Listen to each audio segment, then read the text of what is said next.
If you are anything like us, then you probably have kids or brothers, sisters, heck, you might even have friends. And if that's true, you've probably found yourself looking for great games to play together. If so, then you're definitely going to want to hear about My Singing Monsters Playground.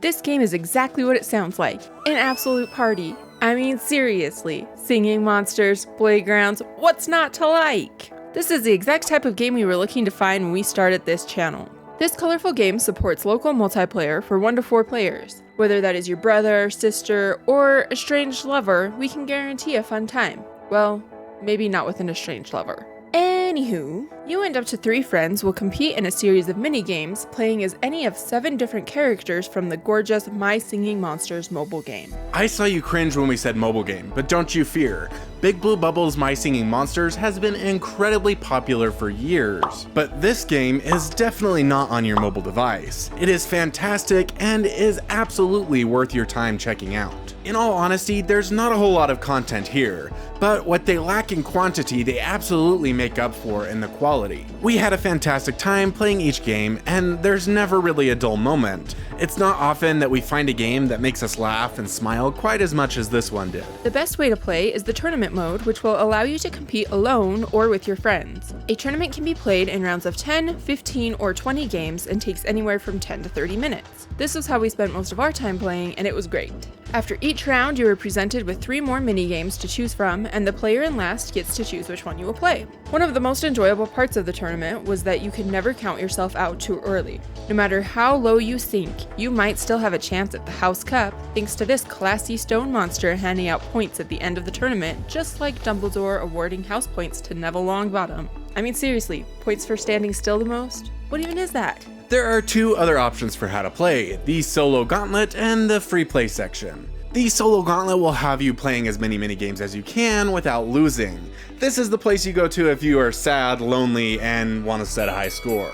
The free play mode should be pretty self-explanatory. Here you can play any of the 25 minigames, provided you've already played them in the solo gauntlet or the tournament mode. This is great for a rematch or if you just want to share a specific game with a friend. Whether you are playing alone or with family, there will always be 4 characters. However, unlike the computer in some other games, these ones are actually pretty good. With the other monsters set to medium, they managed to keep pace with us throughout the whole thing. However, while the AI is fantastic in the tournament mode, the meaning of medium appears to change in the solo gauntlet, where the AI is honestly dreadful. I'm not sure if something got lost in translation here, or if these monsters just feel sorry for you playing a party game alone. I said earlier that the quality really makes up for the quantity, and that is absolutely true. So let's dive a little bit into that. Many party games out there tend to come with a lot of different mini games to explore, but how many of them do you actually enjoy, and how many just feel like filler content? In My Singing Monsters Playground, every one of the 25 games are fantastic, and incredibly well balanced. Well, except for this one. I mean, let's give those poor drowning monsters a chance and slow down that crane. I guess that leaves us with 24 fantastic games. 15 of the games are in the free-for-all section, with 5 in the 2v2 section, and 5 more in our very favorite category, the 1v3 section. Don't worry, we'll talk about those soon. Every game is different from the last. On one occasion, you will be running through the Toxic Challenge from the Monsters University, while next minute you are attempting to gain the most mass in this snowball rolling game to eventually consume your friends. We don't want to spoil every game, but we do want to give you a good idea of what to expect. Some games have tricky controls, like this racing game, where we ran into the walls so much that we got lapped by the AI. I was so not third!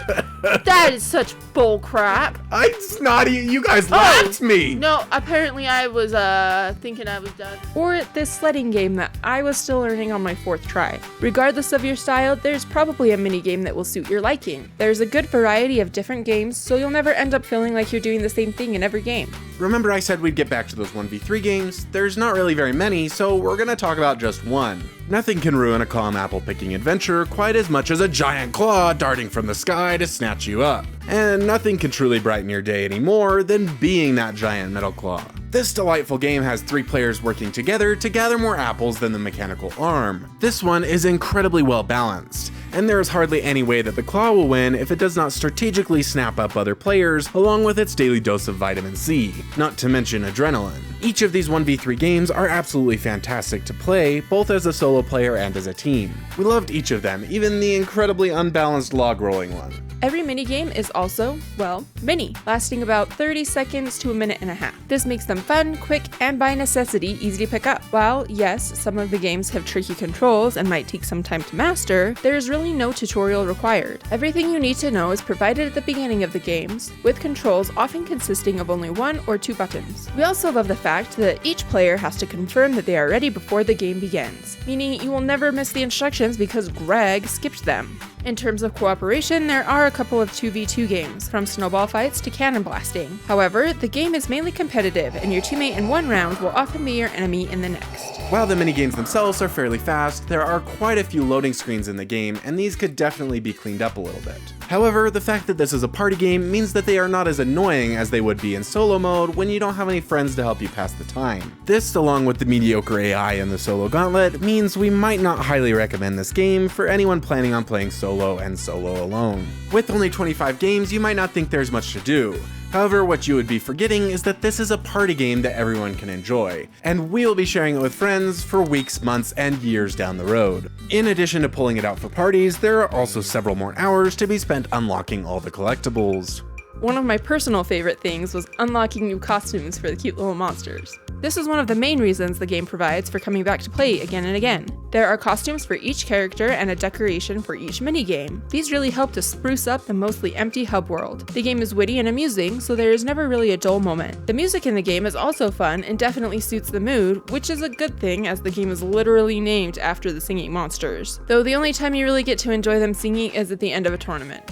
On top of it all, the art style is straight up gorgeous and had us feeling like we were playing a Pixar movie. We were incredibly excited to play this game, and when we got our hands on it, it did not disappoint. The game is funny, cute, and downright enjoyable. If you've been looking for a game that the whole family can enjoy, or just a game to pick up at parties, then this is definitely a great option. If this is not the game for you, then click on this playlist right here to see every multiplayer game we've reviewed on our channel. Remember, as always, we've linked the game in the description for your convenience. We love you guys. Y'all are awesome.